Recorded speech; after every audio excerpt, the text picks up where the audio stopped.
un podcast de Cooperativa. Grave, niño de 7 años baleado en medio de un asalto en la comuna de La Cruz, región de Valparaíso. Estaba al cuidado de sus abuelos. Quirós extrañado por la polémica en torno al oficio que pide descontinuar programas sociales. Los planes pueden revisarse, pero las políticas siguen operando, dice Hacienda. En Cooperativa, a propósito, el ministro de Justicia descartó cambios presupuestarios en el programa de derechos humanos. Defendió además la ley Naín Retamal ante críticas desde el INDH. Yo estaba como testigo y me encontraron unos gramos de marihuana. El comunicador Francisco Kaminsky explica así su detención en indagatoria por lavado de activos. Allanaron su departamento. Ministra de Salud atribuye a la pérdida de confianza a la salida de la ahora ex jefa del Hospital de San Antonio. El nuevo director mantuvo el contrato de la ex ministra Janet Vega. En el exterior, Emiratos Árabes Unidos abandona la Organización de Países Exportadores de Petróleo, la OPEP, en medio de la guerra en el Golfo Pérsico. La NASA bautiza un cráter del planeta Marte en honor a Antofagasta. Y en el fútbol se confirma la llegada de Insulza y de uno de los hijos del presidente Elwin al directorio de Azul Azul. Todo indica que con Cecilia Pérez a la cabeza. Esta noche, Coquimbo Unido visita al Tolima, transmite Cooperativa Deportes. Estás escuchando el podcast de El Diario de Cooperativa. Una presentación de cooperativapodcast.cl. Vamos a la región de Valparaíso. Un asalto bien violento. Le pegaron a un adulto mayor ahí y dispararon los delincuentes. Hay un niño de 7 años herido de bala. Estamos en la región de Valparaíso. Belén Velázquez, esto ocurre en la comuna de La Cruz. Buenas tardes.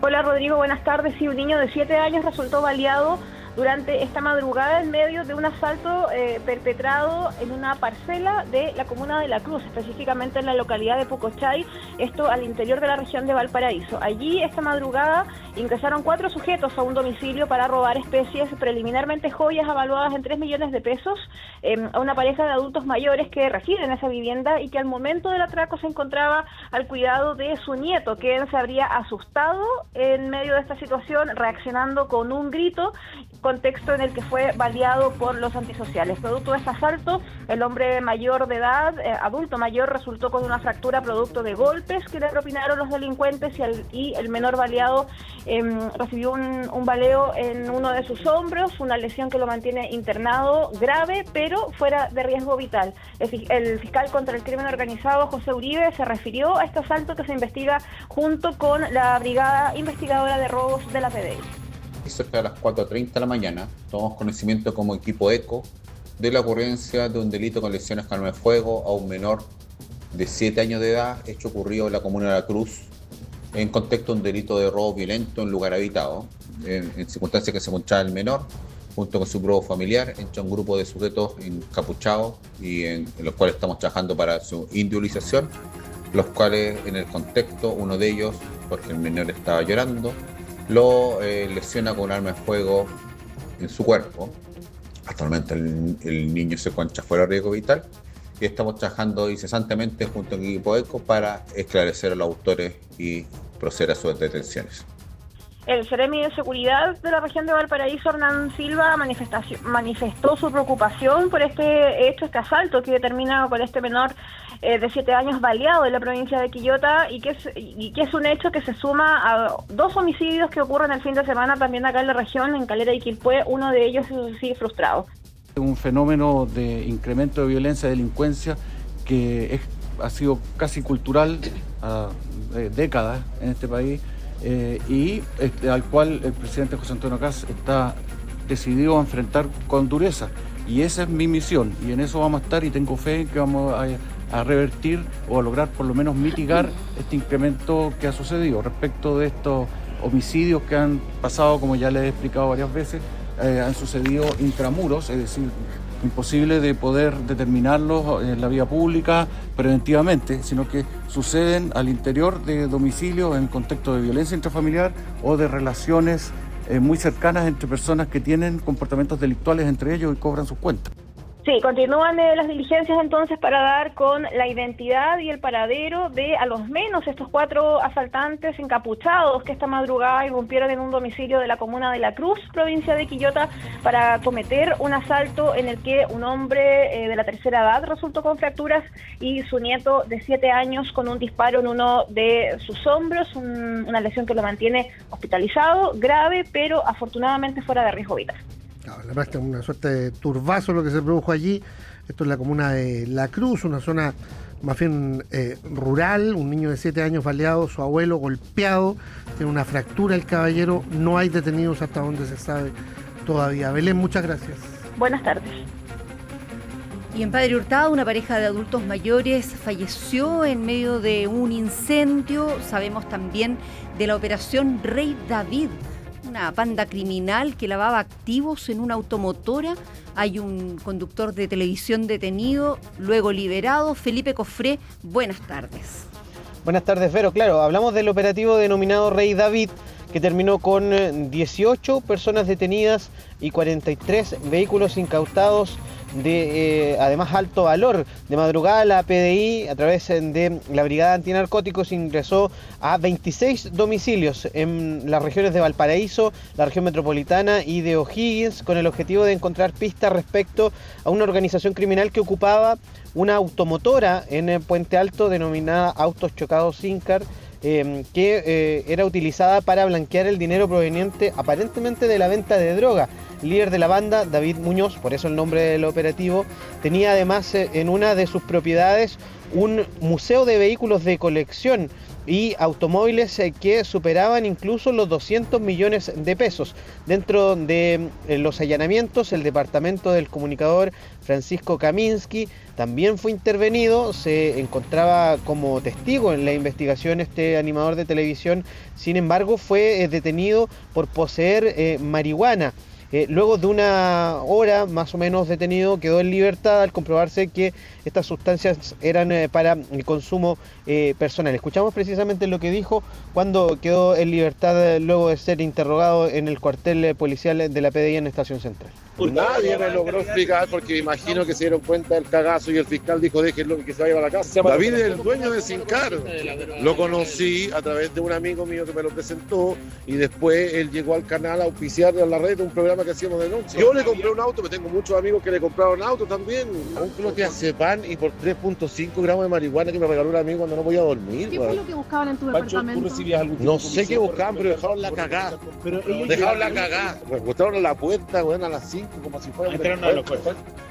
Claro, lo que argumenta el animador es que la relación comercial que tiene con el líder de esta banda es que él nada más compró un vehículo en su automotora. Esta tarde van a ser formalizados los imputados por este delito, que son 18 los detenidos. Cambiamos de tema, nos vamos a la comuna de Padre Hurtado, donde esta madrugada 2 adultos mayores murieron en un voraz incendio en el minimarket ubicado en calle Río Aconcagua, propiedad precisamente de las víctimas. Las causas del inicio de este siniestro aún están siendo investigadas. El alcalde de la comuna, Felipe Muñoz, se refirió a la lamentable muerte de estos vecinos de Padre Hurtado, afirmando también que son personas muy queridas en la comunidad las que perdieron la vida esta madrugada. La familia Moya es una de las familias más queridas de Padre Hurtado. Es un local que tiene muchos años, la verdad, en nuestra comuna. Es uno de los primeros locales grandes que era prácticamente el supermercado que existía en nuestra comuna hace mucho tiempo atrás.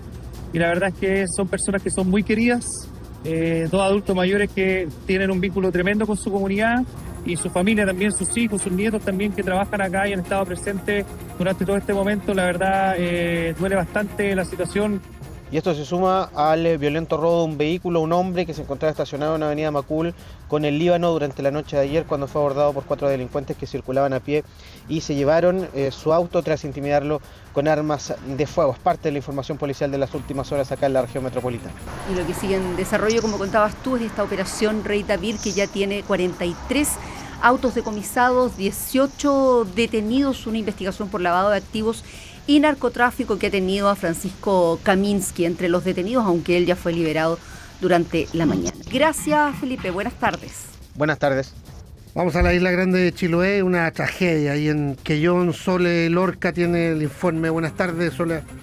Hola, buenas tardes. Así es, un incendio estructural se registró en la comuna de Quellón y dejó como saldo a 3 personas fallecidas, 1 persona lesionada y 3 damnificados.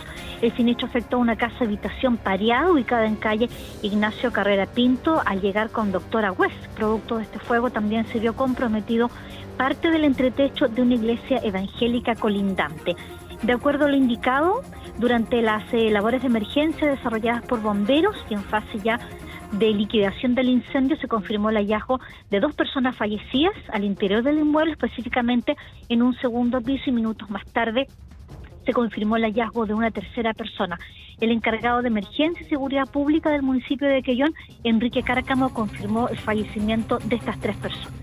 Un lamentable incendio ocurrió aquí en calle Ignacio Carrera Pinto, esquina Doctora West, el cual dejó como saldo 3 personas fallecidas, 1 persona lesionada, 3 damnificados entre las 2 viviendas y con afectación a 2 viviendas, casa habitación, con daños en un 100% destruidas y recuperables de su estructura, y una iglesia evangélica que se encontraba en la esquina colindante también con daño entre un 20 y un 30% de su estructura.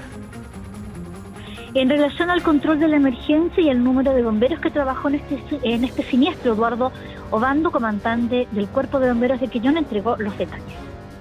Lamentamos la situación, las pérdidas de 3 personas, las cuales, cierto, quedaron los cuerpos calcinados. Trabajaron en el lugar 4 compañías, primera, segunda, tercera, sexta y algunos bomberos de cuarta también que los consideramos. Las causas de origen es materia de investigación, está trabajando el Departamento de Estudios Técnicos, va a entregar el sitio de suceso para que lo tome personal de Carabineros a través de la CIP, que fueron las primeras instrucciones que acaba de dar el fiscal de turno. Carabineros coordinó con el Ministerio Público toda la investigación para poder determinar la concurrencia de unidades especializadas que permitan establecer las causas de este incendio y establecer también las identidades de los fallecidos en este trágico incendio ocurrido al sur de la Isla Grande de Chiloé. Gracias, Soledad. Gracias, buenas tardes. La ministra de Salud pretendía hoy hablar de su plan de alerta oncológica para reducir la lista de espera, pero se le cruzó la controversia que se está viviendo ahí en el hospital de San Antonio. ¿De qué habló la ministra May Chomalí? Camila López, tú nos cuentas. Buenas tardes. ¿Qué tal? ¿Cómo están? Muy buenas tardes. Y continúa la crisis en el Hospital Claudio Vicuña de San Antonio. Recordemos que el conflicto se desató luego de que la entonces directora Loreto Maturana designara a la exministra Janet Vega como subdirectora de gestión asistencial del recinto. Decisión que generó cuestionamientos políticos. Se terminó con la solicitud de renuncia no voluntaria a Maturana por parte del Servicio de Salud Valparaíso San Antonio. Esto llevó a que 23 médicos del recinto firmaron una carta en respaldo a la ahora exdirectora, anunciando que renunciarían y acusando que la decisión no obedecía a argumentos técnicos sino a persecución política. Pero ahora el caso sumó un nuevo capítulo porque Maturana presentó un recurso de protección ante la Corte de Apelaciones de Valparaíso, donde califica su remoción como ilegal y arbitraria. En su presentación, la exdirectora asegura que su decisión de contratar a Janet Vega respondió a criterios técnicos y no políticos, mientras que el nuevo director subrogante del hospital, Cristian Smith, ratificó a la exministra en la subdirección del hospital. La ministra de Salud, May Chomalí, aseguró esta mañana que la salida de Maturana obedece solo a un criterio de pérdida de confianza. La relación entre los directores de servicio y los directores de hospitales de su red debe ser una relación de confianza. Y es de toda y justa razón que el director de servicio, ante la pérdida de confianza, que fue lo que él nos manifestó, haya solicitado la renuncia a la señora Maturana. Los motivos de pérdida de confianza tienen que ver motivos, digamos, de diferente índole. Hay motivos técnicos, motivos administrativos.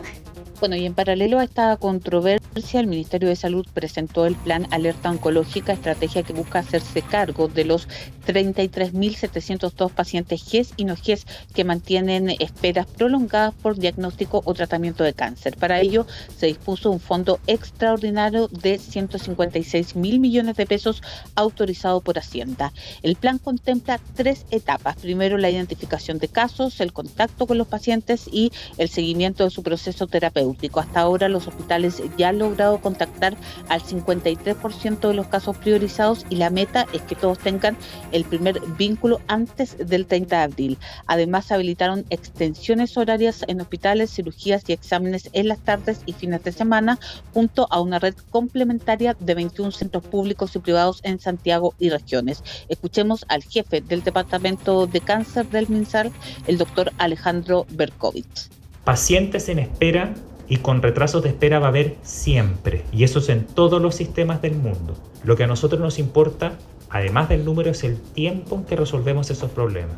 Si hay muchas personas esperando un día, no me complica mucho, pero cuando vemos tiempos de espera de 300 días, sabemos que hay un deterioro importante en su posibilidad, en su oportunidad de atención o de tal vez llegar a el tratamiento curativo que tenía como chance.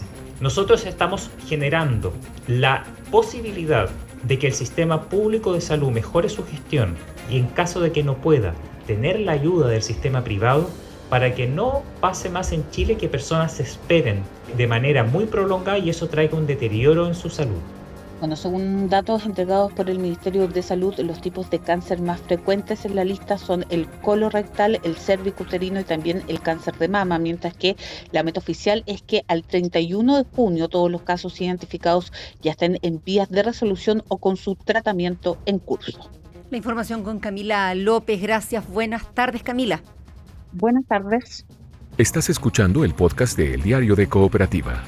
Una presentación de cooperativapodcast.cl. Hablemos de política. Se agudiza la molestia en la oposición tras los argumentos entregados por el ministro de Hacienda para explicar la controversia por el oficio de los recortes de programas de beneficio, los programas sociales, donde entre otros, pero no exclusivamente, eran 142 programas, se aludía a la descontinuidad de la JUNAED. Jorge Espinosa Cuellar, buenas tardes.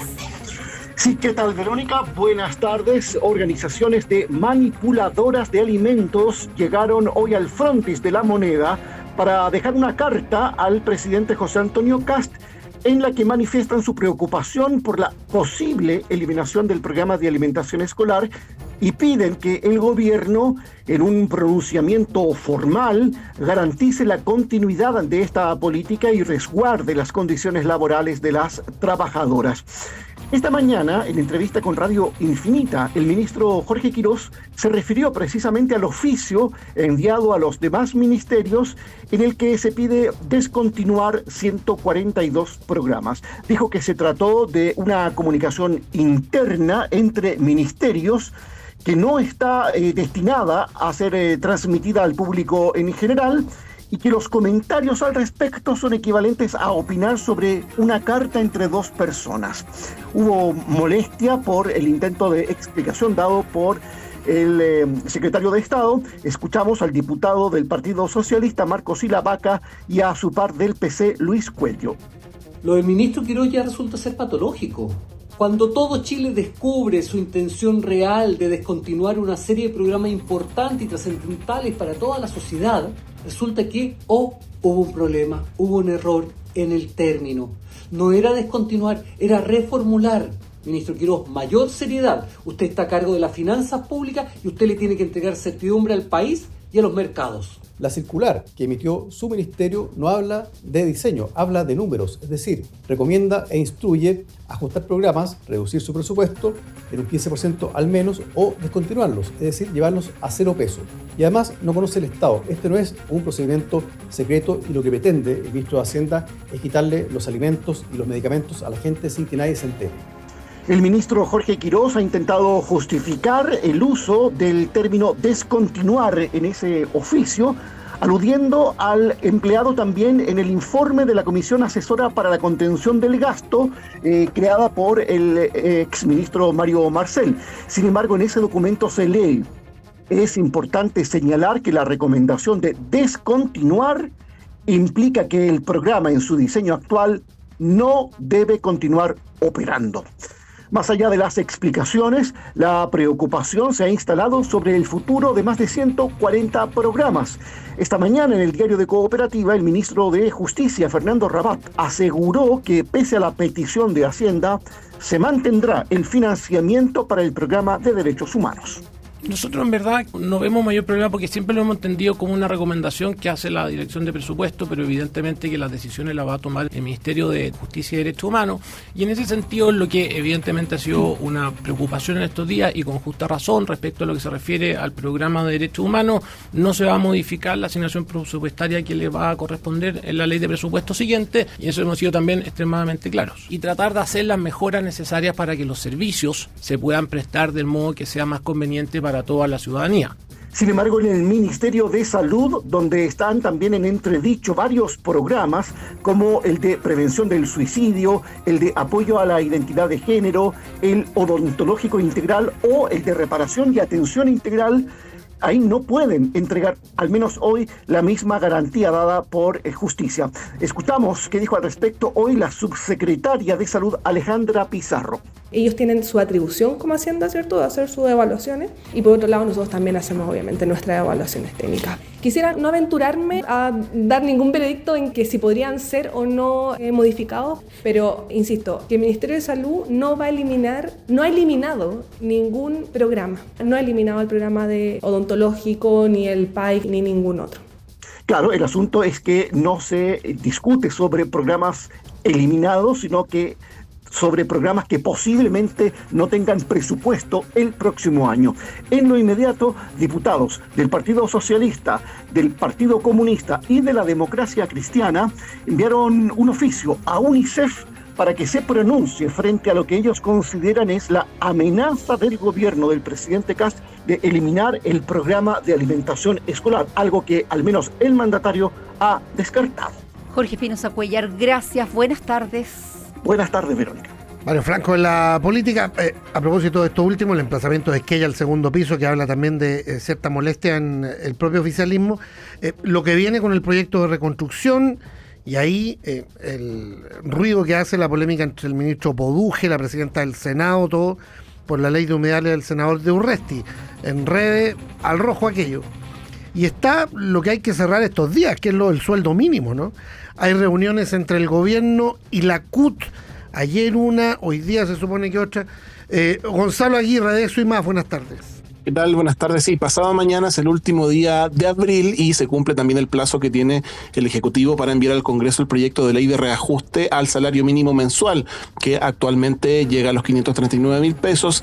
También se tiene que reajustar la asignación familiar y maternal, además del subsidio familiar. Luego la tramitación seguirá su curso en la Cámara y en el Senado, pero la aplicación de estos nuevos montos van a regir a partir del 1 de mayo. Mientras siguen las conversaciones entre el gobierno con el ministro del Trabajo, Tomás Rao, y su par de Hacienda, Jorge Quirós, como representantes, y los dirigentes de la Central Unitaria de Trabajadores. A partir de las 15 horas hoy se retoma el diálogo y se espera que se conozca la cifra propuesta por la autoridad. De miradas distantes sobre una misma realidad habló el presidente de la multisindical, José Manuel Díaz.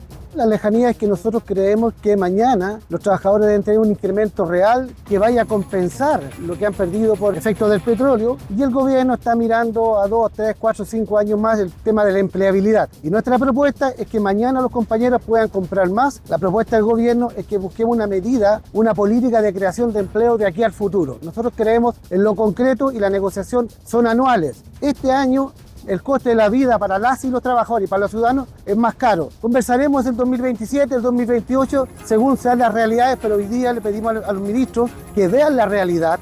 En las semanas previas, el titular de Trabajo, Tomás Rao, comentó que esta tiene que ser una conversación con mucha dosis de realidad y que el costo laboral para pequeñas y medianas empresas ha crecido fuertemente porque el salario mínimo de alguna manera le afecta en mayor proporción. Nosotros, dijo, queremos crear más empleo formal, pero un aumento del salario mínimo puede afectar ese objetivo. Sobre el porcentaje de ajuste y la posibilidad de que sea en torno a la variación del IPC, que en marzo fue de 2,8% a 12 meses, esto dijo en la tercera el subsecretario del Trabajo, Gustavo Rossetti. que es importante que el mundo de los trabajadores, el mundo también de los empleadores y el Ejecutivo en este caso, tengamos esta conversación, pero una conversación también muy realista, creemos nosotros, y aterrizar la realidad que tenemos también hoy día. La verdad es que todavía no se han hablado de guarismo, ¿sí? Ni desde el gobierno, ni tampoco desde la CUT en este caso como representantes de los trabajadores. Sin números sobre la mesa, ni siquiera la CUT nos ha dado cuáles son sus expectativas. La verdad es que yo creería que debiese ser en torno al IPC, pero es una opinión más bien personal por lo que he podido instruirme y lo que hemos escuchado y lo que hemos estado conversando. Y en otra materia, también para esta tarde se espera el pronunciamiento del Consejo del Banco Central luego de su reunión de política monetaria con una tasa de interés que, de acuerdo a las expectativas, se podría mantener en su nivel actual de 4,5%. Lo comenta el economista Héctor Osorio, socio de PKF Chile. El mercado más bien está concentrado en sus expectativas, lo que se traduce en que se espera una mantención de la tasa base en los términos en que hoy día está determinada.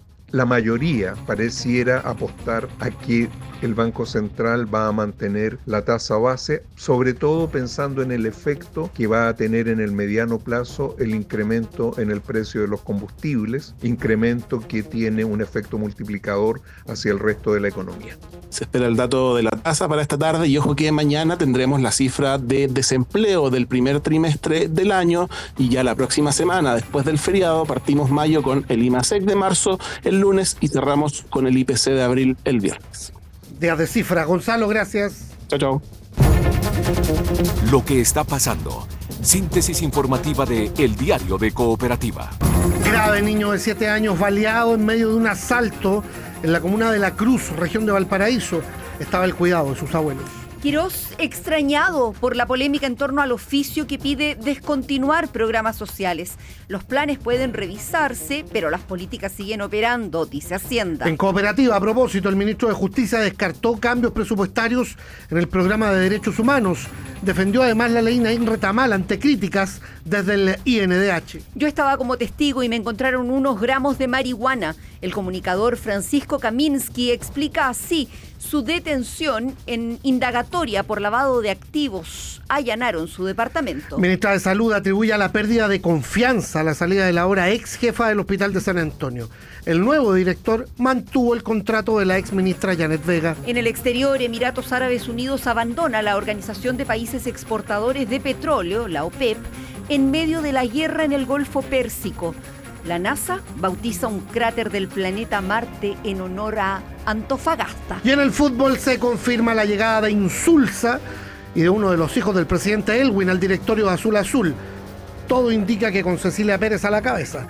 Esta noche, Coquimbo Unido visita al Tolima, transmite Cooperativa Deportes. Aquí termina el podcast de la segunda edición de El Diario de Cooperativa. Encuéntralo de lunes a viernes en cooperativapodcast.cl o en tu plataforma de audio favorita.